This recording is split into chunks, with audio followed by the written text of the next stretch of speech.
നമസ്കാരം. മലയാള UK ന്യൂസിലേക്ക് സ്വാഗതം. കണ്ണീരോടെ വിട, വിഷ്ണു ഇനി ഓർമ്മ. ദുഃഖകരമായ വാർത്തയാണ് ഇംഗ്ലണ്ടിൽ നിന്ന് വരുന്നത്. കൊവെൻട്രിയിൽ കാണാതായ മലയാളി യുവാവ് വിഷ്ണു ജയകുമാറിനെ മരിച്ച നിലയിൽ കണ്ടെത്തി. ശനിയാഴ്ച പുലർച്ചെയാണ് വിഷ്ണുവിനെ അവസാനമായി കാണുന്നത്. സുഹൃത്തുക്കളോടൊപ്പം പുറത്തുപോയി ടാക്സി കാത്തു നിൽക്കുകയായിരുന്നു വിഷ്ണു. പിന്നീട് ഇയാളെക്കുറിച്ച് യാതൊരു വിവരവും ലഭിക്കാതെ വന്നതോടെ ബന്ധുക്കളും സുഹൃത്തുക്കളും പോലീസിൽ പരാതി നൽകുകയും സമൂഹ മാധ്യമങ്ങൾ വഴി വലിയ തിരച്ചിൽ നടത്തുകയും ചെയ്തിരുന്നു. നാട്ടിലുള്ള ഉറ്റവരും സുഹൃത്തുക്കളും വിഷ്ണു തിരിച്ചുവരുമെന്ന പ്രതീക്ഷയിലായിരുന്നു. എന്നാൽ ഇപ്പോൾ പുറത്തുവരുന്ന വിവരം എല്ലാവരെയും സങ്കടക്കടലിൽ ആഴ്ത്തിയിരിക്കുന്നു. വിഷ്ണുവിൻ്റെ വേർപാടിൽ അനുശോചനം രേഖപ്പെടുത്തുന്നതിനോടൊപ്പം ഈ ദുരന്തം താങ്ങാനുള്ള ശക്തി കുടുംബത്തിന് ലഭിക്കട്ടെ എന്നും പ്രാർത്ഥിക്കുന്നു. ഗ്രേറ്റ് ബ്രിട്ടനിലെ ഏൺഡ് സെറ്റിൽമെൻറ്റ് മാറ്റങ്ങൾ. ഇൻഡെഫിനിറ്റ് ലിവ് ടു റിമെയിനിനുള്ള ഏൺഡ് സെറ്റിൽമെൻറ്റ് മാതൃക നടപ്പാക്കാനുള്ള സർക്കാർ നീക്കങ്ങൾ തുടരുമെന്ന് ഇമിഗ്രേഷൻ മിനിസ്റ്റർ അറിയിച്ചു. 5 വർഷത്തിൽ നിന്ന് 10 വർഷമായി താമസ യോഗ്യതാ കാലയളവ് വർദ്ധിപ്പിക്കാനുള്ള നിർദ്ദേശങ്ങൾ ജനകീയ അഭിപ്രായങ്ങൾ പരിഗണിക്കുമെന്നും ഇമിഗ്രേഷൻ മിനിസ്റ്റർ കൂട്ടിച്ചേർത്തു.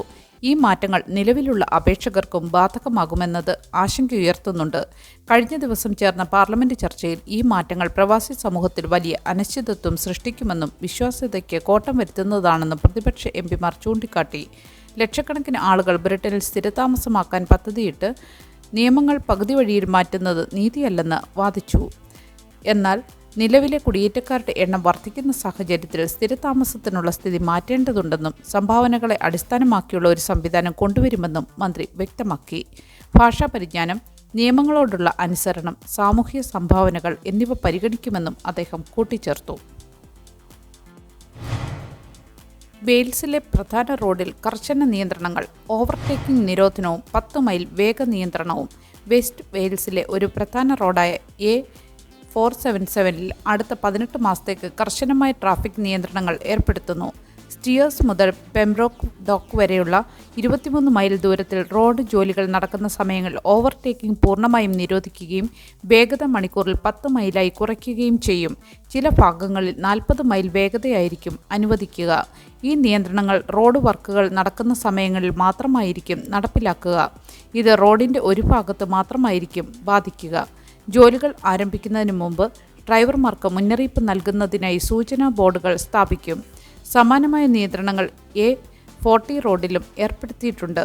ഈ മാറ്റങ്ങൾ ഡ്രൈവർമാർക്ക് ബുദ്ധിമുട്ടുണ്ടാക്കുമെങ്കിലും റോഡ് ജോലികൾ സുഗമമായി പൂർത്തിയാക്കാനും അപകടങ്ങൾ ഒഴിവാക്കാനും വേണ്ടിയാണ് ഈ നടപടി. യൂറോപ്യൻ യൂണിയന്റെ പുതിയ അതിർത്തി സംവിധാനം. വിമാനത്താവളങ്ങളിലെ കാലതാമസം ഒഴിവാക്കാൻ ഇളവുകൾ. യൂറോപ്യൻ യൂണിയന്റെ പുതിയ എൻട്രി എക്സിറ്റ് സിസ്റ്റം നടപ്പാക്കുന്നതിൽ യൂറോപ്യൻ രാജ്യങ്ങൾക്ക് കൂടുതൽ ഇളവുകൾ നൽകുന്നു. അടുത്ത വർഷം സെപ്റ്റംബർ വരെ സമയപരിധി നീട്ടിയത് വേനൽക്കാലത്തെ വിമാനത്താവളങ്ങളിലെ തിരക്ക് ഒഴിവാക്കാൻ സഹായിക്കുമെന്നാണ് പ്രതീക്ഷിക്കുന്നത്. ഈ സംവിധാനം യൂറോപ്യൻ യൂണിയന്റെ ഷെങ്കൻ രാജ്യങ്ങളിലേക്ക് പ്രവേശിക്കുന്ന UK ഉൾപ്പെടെയുള്ള യൂറോപ്യൻ ഇതര രാജ്യങ്ങളിലെ പൗരന്മാരുടെ വിവരങ്ങൾ ശേഖരിക്കാനുള്ളതാണ്.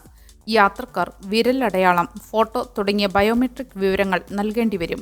പുതിയ സംവിധാനം ഒക്ടോബർ 2025 തന്നെ നടപ്പാക്കാൻ ഉദ്ദേശിച്ചിരുന്നെങ്കിലും പല വിമാനത്താവളങ്ങൾക്കും ഏപ്രിൽ 2026 വരെ സമയം അനുവദിച്ചിരുന്നു.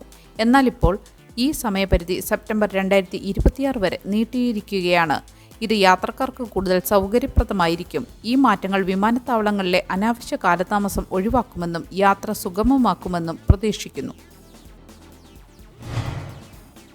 ബാങ്ക് ഓഫ് ഇംഗ്ലണ്ട് പലിശ നിരക്കുകൾ മാറ്റമില്ലാതെ തുടരാൻ സാധ്യത. ഈ വർഷത്തെ ആദ്യ യോഗത്തിൽ ബാങ്ക് ഓഫ് ഇംഗ്ലണ്ടിന്റെ മോണിറ്ററി പോളിസി കമ്മിറ്റി പലിശ നിരക്കുകളിൽ മാറ്റം വരുത്താൻ സാധ്യതയില്ലെന്ന് സാമ്പത്തിക വിദഗ്ധർ പ്രവചിക്കുന്നു. നിലവിൽ 3.75% ആയിട്ടുള്ള ബാങ്ക് നിരക്ക് തുടരുമെന്ന് പ്രതീക്ഷിക്കുന്നു. കഴിഞ്ഞ ഡിസംബറിൽ 4% നിന്ന് 3.75% നിരക്ക് കുറച്ചപ്പോൾ ഭാവിയിൽ പലിശ നിരക്കുകൾ ഒരുപക്ഷെ കുറഞ്ഞേക്കാം എന്ന് സൂചിപ്പിച്ചിരുന്നു. പണപ്പെരുപ്പം 2% എന്ന ലക്ഷ്യത്തിലേക്ക് അടുപ്പിക്കാനാണ് ഈ നിരക്കുകൾ ഉപയോഗിക്കുന്നത്. ഇത് വായ്പകൾക്കും മോർഗേജുകൾക്കും ബാങ്കുകളിൽ നിക്ഷേപിക്കുന്ന പണത്തിനുള്ള പലിശയ്ക്കും വലിയ സ്വാധീനം ചെലുത്തുന്നു. ഡിസംബർ വരെയുള്ള കണക്കുകൾ പ്രകാരം പണപ്പെരുപ്പം 3.4%. സാമ്പത്തിക വളർച്ചയിലെ മാന്ദ്യവും ഉയർന്ന പണപ്പെരുപ്പവും ഒരുമിച്ച് നിൽക്കുന്ന സാഹചര്യത്തിൽ ഈ വർഷം എപ്പോഴായിരിക്കും നിരക്ക് കുറയ്ക്കുക എന്നതിനെക്കുറിച്ച് കൂടുതൽ വ്യക്തത നൽകാൻ കഴിയില്ല. ചില വിദഗ്ധർ 2026 ഒരു തവണയും മറ്റുള്ളവർ 2 തവണയും നിരക്ക് കുറച്ചേക്കാം എന്ന് പറയുന്നു. അഭയാർത്ഥികൾക്ക് മെഡിക്കൽ അപ്പോയിന്റ്മെന്റുകൾക്ക് ടാക്സി ഉപയോഗിക്കുന്നതിന് നിരോധനം. മെഡിക്കൽ അപ്പോയിന്റ്മെന്റുകൾക്കായി അഭയാർത്ഥികൾക്ക് ടാക്സി ഉപയോഗിക്കുന്നതിന് നിരോധനം നിലവിൽ വന്നു. ഉയർന്ന ചെലവുള്ള ഇത്തരം യാത്രകളെക്കുറിച്ച് ഒരു BBC അന്വേഷണത്തിന് ശേഷം സർക്കാർ ഈ നയം മാറ്റുകയായിരുന്നു. ചില അഭയാർത്ഥികൾ 250 മൈൽ ദൂരം യാത്ര ചെയ്ത് ഡോക്ടറെ കാണാൻ ടാക്സി ഉപയോഗിച്ചതായും ഇതിന് ഏകദേശം 600 പൗണ്ട് വരെ ചെലവായതായും റിപ്പോർട്ടുകളുണ്ട്. എന്നാൽ ശാരീരിക വൈകല്യങ്ങൾ, ഗുരുതരമായ രോഗങ്ങൾ, ഗർഭകാല ആവശ്യങ്ങൾ എന്നിവയുള്ളവർക്ക് ടാക്സി ഉപയോഗിക്കാൻ അനുവാദമുണ്ട്. ഇതിന് ഹോം ഓഫീസ് അനുമതി ആവശ്യമായിരിക്കും. കൂടാതെ താമസ സ്ഥലത്തേക്കുള്ള യാത്രകൾക്കും ടാക്സി ഉപയോഗിക്കാം. പൊതുഖജനാവിന് വലിയ ഭാരമാകുന്ന ഇത്തരം ചിലവുകൾ അവസാനിപ്പിക്കാനാണ് ഈ നടപടിയെന്ന് ആഭ്യന്തര സെക്രട്ടറി ഷബാന മഹ്മൂദ് പറഞ്ഞു. പ്രതിവർഷം ഏകദേശം 15.8 മില്യൺ പൗണ്ടാണ് അഭയാർത്ഥികൾക്കായി ടാക്സി ടിക്കറ്റുകൾക്കായി ചെലവഴിക്കുന്നത്. ഡ്രൈവിംഗ് ലൈസൻസ് നേടാത്തത് യുവാക്കളുടെ തൊഴിലില്ലായ്മയ്ക്ക് കാരണം. പുതിയ ഡ്രൈവിംഗ് ലൈസൻസ് ലഭിക്കുന്നതിനുള്ള അമിതമായ കാലതാമസവും ഉയർന്ന ഫീസും കാരണം നിരവധി യുവജനങ്ങൾക്ക് ജോലി കണ്ടെത്താൻ കഴിയുന്നില്ല. ഡ്രൈവിംഗ് തിയറി ടെസ്റ്റ് പാസ്സായിട്ടും പ്രാക്ടിക്കൽ ടെസ്റ്റിന് 7 മാസം വരെ കാത്തിരിക്കേണ്ടി വരുന്നു. ചിലർക്ക് നേരത്തെ ടെസ്റ്റ് കിട്ടാനായി 200 പൗണ്ട് അധികം നൽകേണ്ടി വരുന്നുണ്ട്. ഇത് പഠനത്തിനും മറ്റുമായി ഇതിനകം തന്നെ പണം ചെലവഴിച്ചവർക്ക് വലിയ സാമ്പത്തിക ഭാരമാകുന്നു. കോവിഡ് കാലത്തെ തടസ്സങ്ങൾ കാരണം ലക്ഷക്കണക്കിന് വിദ്യാർത്ഥികൾ ഡ്രൈവിംഗ് ടെസ്റ്റിനായി കാത്തിരിക്കുകയാണ്.